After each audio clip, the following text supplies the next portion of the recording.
Pemimpin pasukan bersenjata Palestina Hamas, Ismail Haniyeh, dan pejabat tinggi lainnya diusir secara sopan oleh otoritas Turki. Hal ini berlangsung ketika rincian serangan mendadak Hamas terhadap pemukiman dan pangkalan militer Israel pada 7 Oktober 2023 diterbitkan. Laporan terbaru dari media Al-Monitor menyebut Haniyeh berada di Istanbul ketika Hamas melancarkan serangan terhadap pemukiman dan pangkalan militer Israel. Adapun dalam laporan sebelumnya mengindikasikan bahwa pemimpin politik Hamas itu berada di kantornya di Doha, Qatar. Tepatnya saat serangan Hamas bertajuk Al-Aqsa Flood yang menyebabkan setidaknya 1.400 warga Israel tewas. Hamas membawa lebih dari 200 warga Israel dan warga negara asing kembali ke dalam wilayah Gaza. Laporan tersebut mengklaim bahwa para pejabat Turki telah mengusir Haniyeh dan rombongannya karena mereka tidak ingin dianggap sebagai pelindung Hamas setelah serangan tersebut.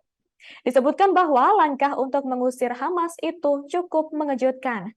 Hal itu karena partai politik Presiden Recep Tayyip Erdogan yang juga berkuasa di Turki, yakni Partai AKP, telah lama dipandang sebagai pelindung kelompok Palestina tersebut. Adapun baik Hamas maupun AKP dikabarkan juga mempunyai akar yang sama dengan gerakan politik Ikhwanul Muslimin. Hubungan erat itu membuat pihak berwenang Turki mengizinkan Hamas beroperasi dari kantornya di Istanbul selama lebih dari 1 dekade. Meski begitu, Turki bersikeras bahwa mereka hanya menampung sayap politik kelompok tersebut, bukan sayap militernya. Sebagai informasi, Turki memang secara resmi bersih tegang dengan Israel sejak tahun 2010. Hal itu karena militer Israel menyerang kapal Mavi Marmara.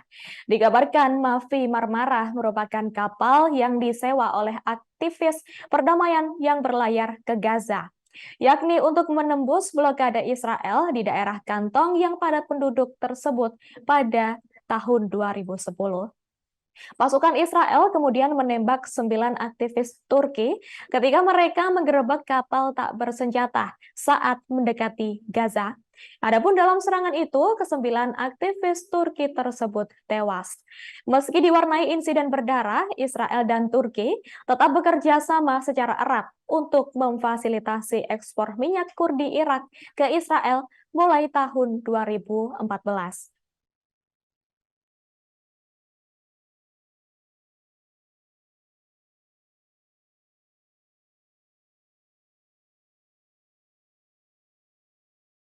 Download Tribun X sekarang, menghadirkan lokal menjadi Indonesia.